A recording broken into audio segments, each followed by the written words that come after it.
ایران سے جنگ کے دوران امریکہ اور اسرائیل بہت ہی خوفناک منصوبے ایک کے بعد ایک کر کے سامنے لا رہے ہیں، اور اس میں سے ایک خوفناک منصوبہ یہ ہے کہ کسی طرح ایرانی عوام کو اس قدر کمزور کر دیا جائے، بیمار کر دیا جائے کہ وہ کہیں سے دوا ہی نہ لے سکیں اور وہاں پہ بیماریاں عام ہو جائیں اور لوگ دواؤں کے لیے یہاں سے وہاں بھاگتے رہیں لیکن کہیں انہیں دوائیں دستیاب نہ ہوں۔ ہم دیکھ رہے ہیں کہ پچھلے کچھ عرصے کے دوران خاص طور پہ پن پوائنٹ کر کے کچھ ایسی جگہوں کو نشانہ بنایا جا رہا ہے جو میڈیکل فیسلٹیز ہیں اور جو فارماسوٹیکل کمپنیز ہیں۔ تقریباً 24 فارماسوٹیکل کمپنیز کو اس جنگ کے دوران 28 فروری سے لے کے مارچ کے آخر تک 31 مارچ تک نشانہ بنایا گیا ہے اور انہیں تباہ کیا گیا ہے۔ یہ فارماسوٹیکل کمپنیز انڈیجنس میڈیسنز تیار کر رہی تھیں، یعنی یہیں پہ ایران کے اندر رہ کر ہی ادویات تیار کر رہی تھیں، اور یہ ایک بہت بڑا کنٹریبیوشن کر رہی تھیں ایران کے لیے کہ بہت ہی پین کلر سے لے کر کینسر میڈیسنز تک ایران میں ہی بنائی جا رہی تھیں، اور تاکہ کہیں سے امپورٹ نہ کرنا پڑے اور امپورٹ کا بل نہ بڑھے، اور ان کی جو معیشت پہلے ہی بہت زیادہ مشکلات کا شکار ہے وہ مزید وہ کسی بوجھ کو اس کو سہنا نہ پڑے۔ لیکن اب خاص طور پہ جب یہ دیکھا گیا ہے کہ بہت زیادہ جو ایران کی جو فارماسوٹیکل کمپنیز ہیں وہ تیار کر رہی تھیں میڈیسن، تو اب اسرائیل اور امریکہ نے جوائنٹ آپریشنز کے ذریعے اور مختلف مواقع پہ خاص طور پہ نشانہ بنایا ہے تاک کر ان فارماسوٹیکل کمپنیز کو جو دوائیں تیار کر رہی تھیں۔ تو اب صورتحال یہ ہو گئی ہے فارماسوٹیکل کمپنیز کو نشانہ بنائے جانے کے بعد کہ ایران میں جو میڈیسنز ہیں اس کی شارٹیج ہو گئی ہے، اور پین کلرز سے لے کے انسولین سے لے کے استھما کی دوائی سے لے کے کینسر میڈیسنز تک یہ اب بہت ہی آسانی سے اویلیبل نہیں ہے، اور اس کو حاصل کرنے کے لیے بہت زیادہ تگ و دو کرنی پڑ رہی ہے۔ کچھ رپورٹس یہ بھی بتا رہی ہیں کہ جو لوگ پین کلرز حاصل کرنا چاہتے تھے وہ بھی کسی ایک فارمیسی پہ، کسی ایک میڈیکل سٹور پہ ان کو وہ عام سی پین کلرز جو کہیں بھی دستیاب ہو جاتی تھیں اب آسانی سے دستیاب نہیں ہیں، اور اس کے لیے بھی انہیں کئی میڈیکل سٹورز اور فارمیسیز کے چکر لگانے پڑ رہے ہیں۔ بہت ساری جو اسپتال کی فارمیسیز تھیں جو مریضوں کے لیے براہ راست جو آسانی سے دے دیتی تھیں ان کو ادویات، وہ بھی وہاں پہ اویلیبل نہیں ہیں۔ جو مریضوں کو اویلیبل کی جاتی تھیں اسپتال کے میں جو ایڈمٹ ہوئے ہوئے مریض تھے ان کو بھی بہت زیادہ مشکلات کا سامنا ہے کہ کسی بھی طرح انہیں دوائیں حاصل کی جا سکیں۔ تقریباً 800 قسم کی دوائیں ایسی بتائی جا رہی ہیں کہ جن کی شارٹیج ہوئی ہے ایران کے اندر، اور ان کا را مٹیریل چونکہ سارا امپورٹ کیا جاتا ہے، بنتی تو یہ ایران کے اندر ہی ہیں دوائیں، اور بہت زیادہ اس پہ کام کیا ہے ریسرچ کے حوالے سے ایران نے، اور ایسی فارماسوٹیکل کمپنیز ہی بنائی ہیں جو صرف مطلب اتنی اکوپڈ ہوں کہ وہ حاصل کر لیں، تمام قسم کی ادویات تیار کر لیں، لیکن ادویات کا جو را مٹیریل ہے، جو اس کا مختلف قسم کا سامان ہوتا ہے جو دوا سازی میں کام آتا ہے، وہ سب امپورٹ کیا جاتا ہے، اور یہ مینلی چائنا اور انڈیا سے امپورٹ کیا جاتا ہے۔ اور چونکہ ایران مسلسل حالت جنگ میں ہے پچھلے 1 ماہ کے دوران، تو وہ بہت زیادہ لاجسٹکس پہ اب اپنا دھیان نہیں دے پا رہا، اس کو ممکن نہیں بنا پا رہا، اور بہت سارے جو شپمنٹس ہیں وہ ایران کی طرف نہیں بھیجی جا رہی ہیں، انڈیا سے بھی اور چائنا سے بھی، جس کی وجہ سے را مٹیریل کی شارٹیج ہو گئی ہے اور وہاں پہ میڈیسنز کی بہت زیادہ کمی ہو گئی ہے۔ یہ جو صورتحال ہے جو ایران میں پیدا کی ہے امریکہ اور اسرائیل نے، یہ جنگی جرم وار کرائم کہلاتا ہے کہ آپ کسی بھی طرح کوئی ایک کچھ نہ کچھ SOPs ہوتے ہیں جنگ کے، کچھ نہ کچھ قواعد ہوتے ہیں، کچھ نہ کچھ ضوابط ہوتے ہیں، لیکن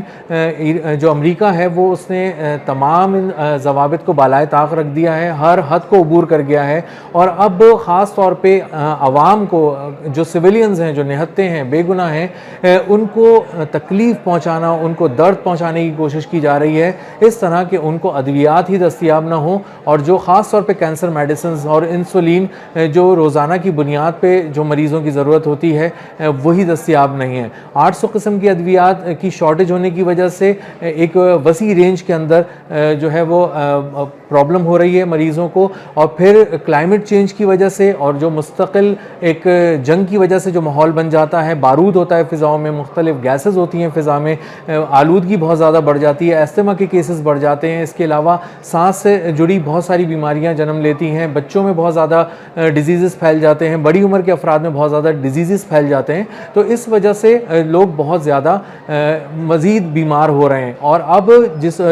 جن حالات میں، جنگی حالات میں بہت زیادہ ضرورت تھی ادویات کی، اس دوران ادویات کا کال پڑ جانا یہ ایک انتہائی خطرناک بات ہے ایران کے لیے، اور جس کو باقاعدہ اندازہ ہوتا ہے کہ ایک پلاننگ کے ذریعے ممکن بنایا جا رہا ہے کہ ایران کو ہر طرف سے تکلیف پہنچائی جائے۔ ایک طرف ایئر پولوشن بہت زیادہ وہاں بڑھا دی گئی ہے، بہت زیادہ حملے کیے گئے، ہزاروں کیے گئے حملوں کے اندر جو ڈسٹ پھیلی ہے، جو اس سے کاربن کا اخراج ہوا ہے، نائٹروجن کا اخراج ہوا ہے بہت زیادہ، تو اس سے اندازہ یہ ہوا ہے کہ بہت زیادہ جو ایئر پولوشن ہو گئی ہے، اور یہ اب ایکسپرٹس بتا رہے ہیں کہ دہائیوں تک رہے گی۔ تو جو بہت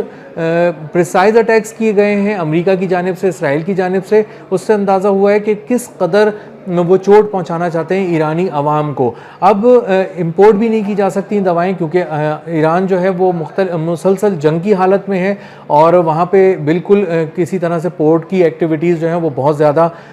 جو ہے وہ افیکٹ ہوئی ہیں، اور چائنا اور انڈیا سے جو شپمنٹس آنی تھیں را مٹیریل کی وہ نہیں آئی ہیں۔ اس کے علاوہ جو بینکنگ چینلز ہیں وہ بھی اتنے زیادہ کام نہیں کر رہے، کیونکہ ایران مسلسل پابندیوں کا شکار ہے، انٹرنیشنل سینکشنز کا شکار ہے، اور وہ کسی ملک سے بہت ہی آسانی کے ساتھ رابطہ کر کے اپنے لیے را مٹیریل نہیں منگوا سکتا۔ اس کے پاس بہت لمیٹڈ سے آپشنز ہیں، اور وہ بھی جنگ کے دوران مزید محدود ہو کر تقریباً نہ ہونے کے برابر رہ گئے ہیں۔ جو انٹرنیشنل پیمنٹس ہیں وہ سب ڈالرز میں ہونی ہیں، اور ڈالرز کے بہت زیادہ آپ کہہ سکتے ہیں کہ اس کی قلت ہے ایران کے اندر، اور جنگ کی وجہ سے، اور ایران جو تھوڑی بہت بھی آئل ایکسپورٹس کر رہا تھا وہ بھی ظاہر متاثر ہیں، اور جو ہو رہی ہیں وہ بھی اس کا بھی جو موڈ آف پیمنٹ ہے وہ بہت ہی ڈیفرنٹ انداز کا ہے۔ تو اب ڈالرز اویلیبل نہ ہونے کی وجہ سے بھی یہ پرابلم آ رہی ہے کہ بہت سا را مٹیریل جو دوا سازی کی صنعت کے لیے ضروری تھا، استعمال کیا جا رہا تھا، وہ بھی امپورٹ نہیں کیا جا سکا ہے۔ تو اب اندازہ یہ ہو رہا ہے، اب صورتحال یہ ہے کہ امریکہ اور اسرائیل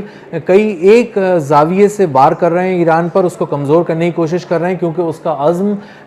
بالکل متزلزل نہیں ہوا، وہ بہت ہی پرعزم انداز سے ایرانی قیادت کھڑی ہوئی ہے، عوام بھی کھڑے ہوئے ہیں۔ تو اب امریکہ اور اسرائیل ایک طرف سائبر اٹیکس کرتے ہیں، دوسری طرف انوائرمنٹل ہیزرڈز وہاں پر بڑھا دیتے ہیں، پھر براہ راست حملے کر رہے ہیں، مختلف آئل فیسلٹیز کو نشانہ بنا رہے ہیں تاکہ زیادہ سے زیادہ تابکاری پھیلے، زیادہ سے زیادہ لوگ بیمار ہوں، اور جب یہ ساری صورتحال ہوتی ہے تو بہت زیادہ واٹر کی جو پولیوشن ہے وہ بڑھ جاتی ہے، اس کے علاوہ جو مٹی ہے وہ بہت زیادہ آلودہ ہو جاتی ہے، اور اس سے جڑے جو بہت ساری بیماریاں ہیں وہ پھیلتی ہیں۔ تو زیادہ سے زیادہ بیماریاں پھیلائی جائیں، یہ ان کا ہدف ہے، تاکہ زیادہ سے زیادہ ایرانی جو لوگ ہیں وہ بیمار ہوں، اور اسی دوران انہوں نے یہ انشور کیا ہے کہ جب وہ بیمار ہوں اور دواؤں کے لیے جائیں تو وہاں میڈیکل سٹورز خالی ہوں، وہاں پہ پرائسز بہت زیادہ بڑھ چکی ہوں، اور فارمیسیز میں ایک سے دوسری فارمیسیز تک جانا پڑے لوگوں کو، اور وہ دوائیں مانگتے رہیں، اور پھر پوچھیں کہ دوائیں کیوں نہیں مل رہی، تو انہیں بتایا جائے کہ آپ کی فارماسوٹیکل کمپنیز 24 فارماسوٹیکل کمپنیز کو تباہ کر دیا گیا ہے امریکہ اور اسرائیل نے اپنے جوائنٹ آپریشنز کے ذریعے، اور 800 سے زیادہ دواؤں کی وہاں پر شدید کمی ہے، اور اس کے مریض جو ہیں وہ بہت زیادہ تکلیف میں ہیں، اور آنے والے دن بتا رہے ہیں کہ مزید اس طرح سے اگر امریکہ اور اسرائیل نے بہت ہی پریسائز اٹیک کیے ہیلتھ کیئر کے اوپر اور فارماسوٹیکل کمپنیز کے اوپر، تو آنے والے دن زیادہ آزمائش کے ہوں گے ایرانی قوم کے لیے۔ اور اب ہمیں دیکھنا ہے کہ اس کے لیے ایرانی قیادت کیا کر رہی ہے، کیونکہ ہم یہ دیکھ رہے ہیں کہ پچھلے کچھ عرصے کے دوران جب بھی ایران کی کسی خاص تنصیب پہ حملہ ہوتا ہے، کبھی آئل پہ حملہ ہوتا ہے، کبھی پانی کے پلانٹ پہ حملہ ہوتا ہے، تو اسی طرح کا حملہ مشرق وسطیٰ میں امریکہ کے بہت قریب کیا جاتا ہے اور اس کو جواب دیا جاتا ہے۔ تو ابھی فارماسوٹیکل کمپنیز پہ حملوں کے جواب دوا ساز کمپنیوں پہ حملہ کر کے کب دیا جائے گا ایران کی، اگر یہ اسٹریٹجی ہے تو آنے والے دنوں میں نظر آئے گی۔ ہمیں یہ دیکھنا ہے کہ آنے والے دن جو لوگوں کے لیے، ایرانی قوم کے لیے اس حوالے سے کہ ان کی ہیلتھ کیئر فیسلٹیز کو نشانہ بنایا جا رہا ہے، کس قدر آزمائش کے ہوں گے۔ آج کے ولاگ میں اتنا ہی، اگلے کسی ولاگ میں ملیں گے نئے تجزیے اور تبصرے کے ساتھ۔ ہمارے ساتھ جڑے رہیے گا۔